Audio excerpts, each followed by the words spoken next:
നമ്മുടെ ലൈഫ് എന്ന് പറഞ്ഞാലുണ്ടല്ലോ ഒരു വല്ലാത്ത സംഭവമാണ്. ശരിക്കും മൂഡ് സ്വിങ്സ്. ചിലപ്പോൾ സന്തോഷമായിരിക്കും, ചിലപ്പോൾ സങ്കടമായിരിക്കും. അതിനനുസരിച്ച് നമ്മുടെ മൂഡ് ചേഞ്ച് ചെയ്തുകൊണ്ടേയിരിക്കും കേട്ടോ. അപ്പോൾ ഇന്ന് നമ്മുടെ ഡെയിലി കുറച്ച് ഹാപ്പി ആയിട്ടുള്ളൊരു മൂഡ് സ്വിങ്സ് ആണ് വന്നിരിക്കുന്നത്. വേറൊന്നുമല്ല, നമുക്കിവിടെ കിട്ടാത്ത കുറച്ച് സാധനങ്ങൾ കിട്ടിയിട്ടുണ്ട്, നാടൻ സാധനങ്ങൾ. നമ്മൾ ചണ്ഡീഗഡ് കഴിഞ്ഞ ഒരു വ്ളോഗിൽ ഞാൻ കാണിച്ചിരുന്നില്ലേ പോയെന്ന്. അപ്പോൾ അവിടുന്ന് മലയാളി കടയിൽ നമ്മൾ കുറേ സാധനങ്ങൾ വാങ്ങിച്ചിട്ടുണ്ട്. അതൊക്കെ കൊണ്ടുള്ള കംപ്ലീറ്റ് തട്ടിക്കൂട്ടാണ് ഇന്ന്. ആ ഒരു സന്തോഷമായിരുന്നു ഇന്ന് രാവിലെ എഴുന്നേൽക്കുമ്പോൾ തന്നെ. ആ ഒരു എനർജി ഫുൾ ലെവൽ ഉണ്ടായിരുന്നു. Welcome back dears. എന്തൊക്കെയുണ്ട് വിശേഷങ്ങൾ? എല്ലാവർക്കും സുഖമെന്ന് വിശ്വസിക്കുന്നു. അപ്പൊ ഇതാണ് നമ്മുടെ തട്ടിക്കൂട്ടാനുള്ള സാധനങ്ങൾ. ഏത്തപ്പഴം ഉണ്ട്, കപ്പയുണ്ട്, വെള്ളരിക്ക, നമ്മുടെ മഞ്ഞ വെള്ളരിക്കയില്ല, അതൊന്നും ഇവിടെ കിട്ടത്തില്ലല്ലോ.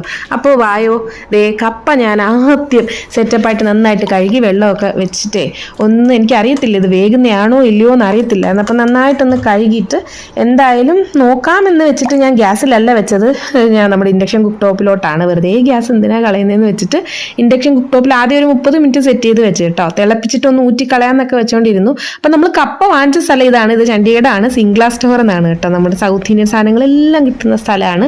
അപ്പോൾ അതേ നമുക്ക് ആവശ്യമുള്ള സാധനങ്ങളൊക്കെ സൗത്ത് ഇന്ത്യൻ സാധനങ്ങൾ മാത്രം നമ്മൾ വാങ്ങിച്ചുകൊണ്ട് വന്നതാണ്. അതിലൊന്നാണ് നമ്മുടെ കപ്പ.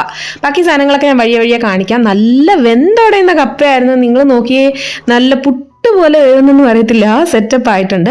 ഞാൻ അതിൻ്റെ കൂടെ നമ്മുടെ തേങ്ങാ ചമ്മന്തി അതാണ് അരച്ചത്, കരിവേപ്പിലയും നമ്മളെ പുളിയൊക്കെ ചേർത്തിട്ടുള്ളത്. അപ്പോൾ എനിക്കാണെങ്കിൽ എങ്ങ് ക്രേവിങ് സഹിക്കാൻ വയ്യ. ചൂടോടുകൂടി ഞാൻ പുട്ടുപോലെ വെന്തിട്ടുണ്ട്, നല്ല സോഫ്റ്റായി വെന്തിട്ടുണ്ട്.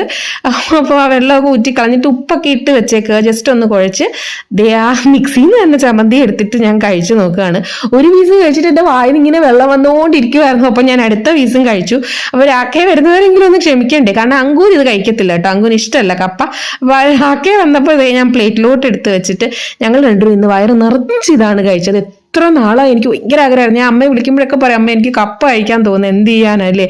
നമ്മൾ നാട്ടിൽ നിന്നൊക്കെ ഇങ്ങോട്ട് കൊടുത്തു വിടാന്ന് പറയുന്നത് ചെന്നീ ഓടി പോകും, അത് കറക്റ്റായിട്ടൊന്നും റെഡിയൊന്നും ആവത്തില്ല. അപ്പം എന്തായാലും ഇന്ന് വയറ് നിറച്ച് ഫുൾ എനർജി കപ്പ കഴിച്ചതിൻ്റെ ഉണ്ടായിരുന്നു. അങ്കു ഞാൻ പറഞ്ഞില്ലേ, അവന് കപ്പ ഇഷ്ടമല്ല, അവൻ കഴിക്കത്തില്ല. അപ്പം അവന് ചോറ് വെച്ചേ പറ്റത്തുള്ളായിരുന്നു. അപ്പോൾ ഞാൻ വിചാരിച്ചു ഒരു സാമ്പാറും, നമ്മുടെ ആ മഞ്ഞ വെള്ളരിക്ക ഉണ്ടല്ലോ നാട്ടിലെ, അത് വിട്ട് ഒരു സാമ്പാറും വെച്ച് മുട്ട പൊരിച്ച് പിന്നെ തൈരൊക്കെ ആയിട്ട് അവൻ കഴിച്ചോളും. അതിനായിട്ട് ഇതേ നമ്മുടെ വെള്ളരിക്കയിൽ നിന്ന് കുറച്ചേ എടുക്കുന്നുള്ളൂ. അപ്പോൾ ഇന്ന് വെള്ളരിക്കയും പിന്നെ അല്ലാതെ ഇവിടുന്ന് വാങ്ങിച്ച നമ്മുടെ ചൊരക്കയും ഉണ്ടായിരുന്നു, അത് മാത്രമൊക്കെ ഇട്ടിട്ട് പിന്നെ എന്താ പർവൽ എന്ന് പറയുന്നത് എന്തൊക്കെയോ കുറച്ച് സാധനങ്ങൾ, എന്തായാലും പച്ചക്കറിയാണ് മെയിനായിട്ട് ഇങ്ങനെയുള്ള സംഭവങ്ങൾ. പിന്നെ ഉള്ളി ഉരുളക്കിഴങ്ങൊക്കെ ഇട്ടിട്ടുള്ള സാമ്പാർ. ദേ ചോറ് സെറ്റാക്കി വെച്ചിട്ടുണ്ടായിരുന്നു. പരിപ്പ് ഒന്ന് കഴുകി വെച്ചു, നമ്മുടെ തൂവരപ്പരിപ്പ്. പിന്നെ ഞാൻ പറഞ്ഞത് പർവല്, തക്കാളി, പച്ചമുളക്, കറിവേപ്പില ഇത്രേ ഇടുന്നുള്ളൂ. നമ്മുടെ വെള്ളരിക്കയും ചൊരക്കയാണ് മെയിൻലി വെള്ളരിക്കയാണ്. അതിൽ ഒരു 1/4 ഭാഗത്തിൽ കൂടുതൽ എടുത്തെന്ന് പറയാം. ഈ രീതിയിൽ വലിയ പീസായിട്ട്. പക്ഷേ ഈ വെള്ളരിക്ക നല്ല ടേസ്റ്റ് ആയില്ലേ സാമ്പാറിന്. ഈ പർവലും നല്ല ടേസ്റ്റ് ആട്ടോ സാമ്പാറിന് ഇവിടെ കിട്ടുന്നത്. അപ്പോൾ എന്തായാലും സാമ്പാറും തൈരും മുട്ടയൊക്കെ പൊരിച്ചിട്ട് അങ്കൂന് കൊടുക്കാമെന്ന് വെച്ചു. അപ്പോൾ അതേ വറുത്തിടുകയാണ്. ഒരു സന്തോഷ വാർത്ത എന്താണെന്ന് വെച്ചാൽ നമുക്ക് കടുക് കിട്ടിയിട്ടുണ്ട്. നമ്മുടെ മലയാളി കടയിൽ നിന്ന് മലയാളികളുടെ കടുക് തന്നെ വാങ്ങിച്ചുകൊണ്ട് വന്നിട്ടുണ്ട്. നമുക്ക് ഈ കടുക് തന്നെയാണ് ചുറ്റും പിടിക്കുന്നത്. ഞാൻ നേരത്തെയും പറഞ്ഞിട്ടുണ്ടല്ലോ, ഇവിടെ പക്ഷെ കിട്ടുന്ന റായാണ്, ആ കടുക് കിട്ടത്തില്ല, എന്ത് ചെയ്യാനാ. അപ്പോൾ വറുത്ത് സാമ്പാർ സെറ്റ്. ഞാൻ സാമ്പാർ വെക്കുമ്പോൾ ഇത്രയും തന്നെ വെക്കും കേട്ടോ, കാരണം എൻ്റെ വീട്ടിൽ 7 ദിവസവും കാണുന്ന ഒരു സംഭവം എന്താ വെച്ചാൽ സാമ്പാറായിരിക്കും. അത് ദോശയുടെ മാവ്, ഇഡ്ലിയുടെ മാവ്, എന്തിൻ്റെ കൂടെയും കഴിക്കാമല്ലോ. അപ്പോൾ ഞാനിവിടെ വന്നേക്കുന്നത് എന്നറിയാം, നമ്മുടെ ഓറഞ്ച് മരം ഇല്ല, അതിനകത്ത് ഇങ്ങനെ മഴ പെയ്യുന്ന പോലത്തെ ഒരു ശബ്ദം കേട്ടാണ് ഞാൻ ഓടി വന്നത്. അവിടെ പൈപ്പ് പൊട്ടിയിട്ട് വെള്ളം ഇങ്ങനെ പൊയ്ക്കൊണ്ടിരിക്കുകയാണേ. അപ്പോൾ ഓറഞ്ച് എല്ലാം ഒരുമാതിരി, ഞാൻ ജനലിൽ കൂടെ നോക്കിയപ്പോൾ ഇങ്ങനെ ഒരുമാതിരി ഇങ്ങനെ ആടുമായിരുന്നു. അപ്പോൾ എനിക്കൊരു ഡൗട്ട്, ഇനി അത് കേടാവുമെന്ന്. അതുകൊണ്ട് ഞാൻ രാക്കിനെ പെട്ടെന്ന് ഫോൺ വിളിച്ച് പറഞ്ഞത് ഓഫ് ചെയ്യാൻ പറഞ്ഞു. എന്തോ ലീക്കായതാണ്, ഫൗണ്ടൻ പോലെ അത് മുഴുവൻ ആ ഓറഞ്ച് മരത്തിൻ്റെ പുറത്തോട്ട് ഇങ്ങനെ വീഴുമായിരുന്നു. അപ്പം നമ്മുടെ ഓറഞ്ചൊക്കെ ഒരുവിധം വളർന്ന് വരുന്ന സമയം അത് വാടിപ്പോവോ, കാരണം ക്ലൈമറ്റ് അതിനാ. എനിക്കൊന്നും മഴ ഒന്നും അത്ര, എനിക്കൊന്നും വെള്ളമൊന്നും വേണ്ടല്ലോ ഓറഞ്ചിന്. പിന്നെ നമ്മുടെ അടുത്ത സംഭവം എന്താണെന്ന് അറിയാം, സൗത്ത് ഇന്ത്യൻ സാധനം എന്ന് വെച്ചാൽ അത് ഞാൻ കാണിച്ചു തരാം. അതിന് മുന്നേ ഈ തട്ടിക്കൂട്ടൊരു മുട്ടക്കറിയാണ് ഞാനിപ്പോൾ. ഉള്ളിക്കറി പോലെ ഉള്ളിയും വെളുത്തുള്ളിയും മാത്രമേ ഇട്ടിട്ടുള്ളൂ കേട്ടോ. നമ്മുടെ വലിയ ചൈന വെളുത്തുള്ളി ഇല്ലേ, ഞാനൊരു വ്ളോഗിൽ കാണിച്ചിരുന്നു. അത് ഉള്ളിയും മാത്രം ഇട്ടിട്ട് കുരുമുളകും കുറച്ച് മസാലയൊക്കെ ഇട്ടിട്ട് വെളിച്ചെണ്ണയിൽ തന്നെ ഈ ഉള്ളിക്കറി പോലെ ഉണ്ടാക്കിയിട്ട് മുട്ടയും പുഴുങ്ങി ഈ രീതിയിൽ ഇട്ടിട്ടുണ്ട്.